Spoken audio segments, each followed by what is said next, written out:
Everyone, আসসালামু আলাইকুম। কেমন আছেন?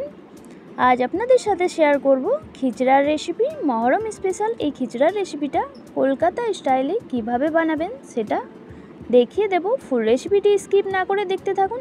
ছোলার ডাল দিয়ে এই খিচড়ার রেসিপিটা বানানোর জন্য কি কি লাগছে দেখে নিন। তার জন্য এখানে গোবিন্দভোগ চাল লাগছে 500 গ্রাম। এখানে আপনারা বাসমতি চালও নিতে পারেন। তো চালটাকে সবথেকে প্রথমে ধুয়ে নিতে হবে, ভালোভাবে ধুয়ে জলটা ঝরিয়ে রেখে দিতে হবে।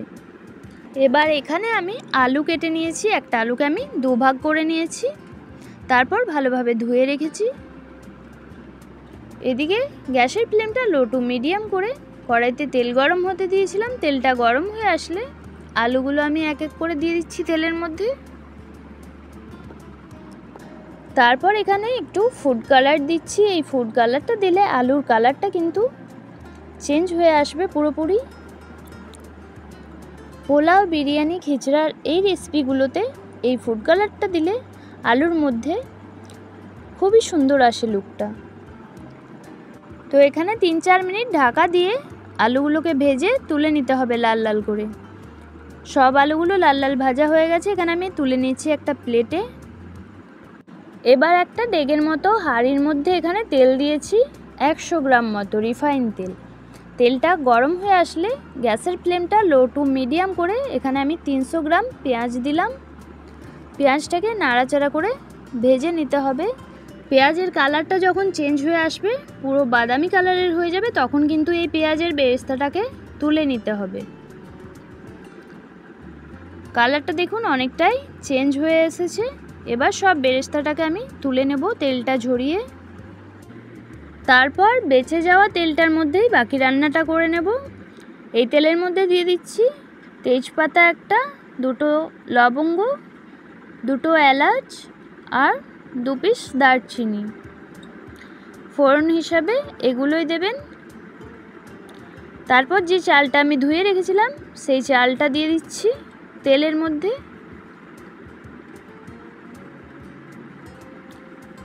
সব চালটা দিয়ে খুন্তির সাহায্যে নাড়াচাড়া করে চালটাকে ভেজে নিতে হবে।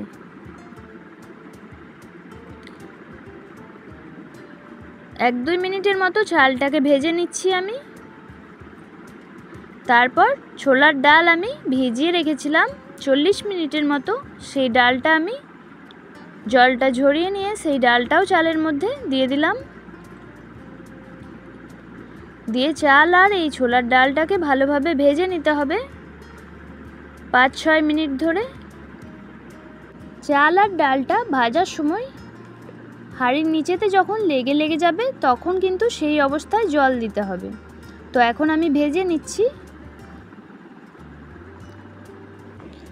এবার এখানে নিচেটা কিন্তু অনেকটাই লেগে যাচ্ছিল, তো পরিমাণ মতো আমি জলটা দেব। এখানে আমি 500 গ্রাম মতো চাল নিয়েছিলাম, তো এখানে 1 লিটার জল দিতে হবে। চাল যতটা নেবেন তার দ্বিগুণ কিন্তু জলটা দিতে হবে। এটা কিন্তু মাথায় রেখে জলটা দিতে হবে, না হলে খিচড়ার স্বাদটা কিন্তু সেরকম আর পাবেনই না। পুরো 1 লিটার জলটা আমি দিয়ে দিলাম।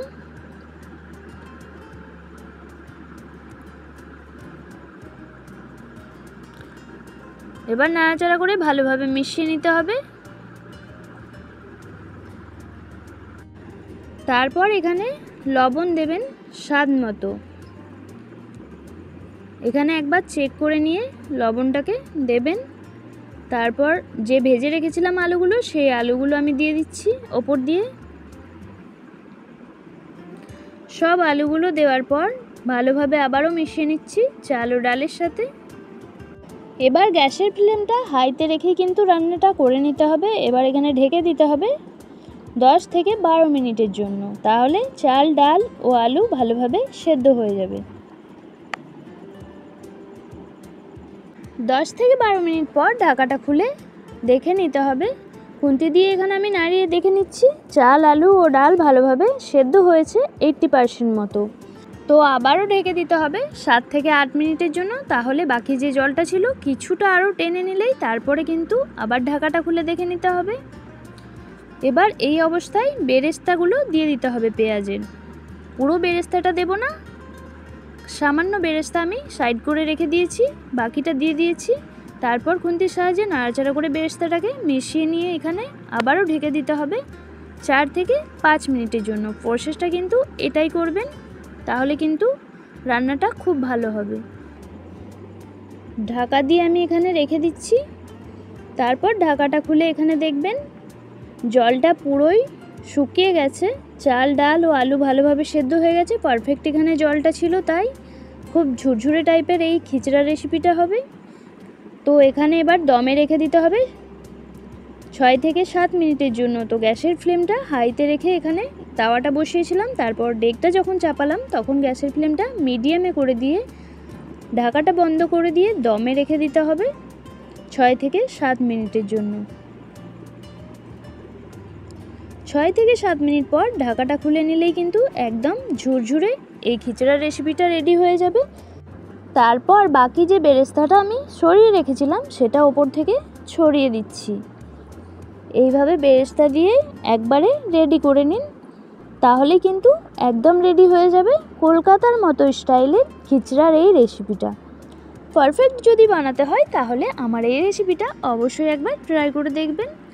এবার এখানে প্লেটে আমি সার্ভ করে নিচ্ছি। দেখুন কতটা ঝুরঝুরে হয়েছে।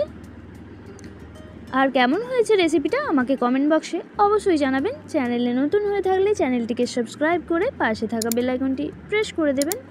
আপনারা সুস্থ থাকুন, ভালো থাকুন। আল্লাহ হাফিজ।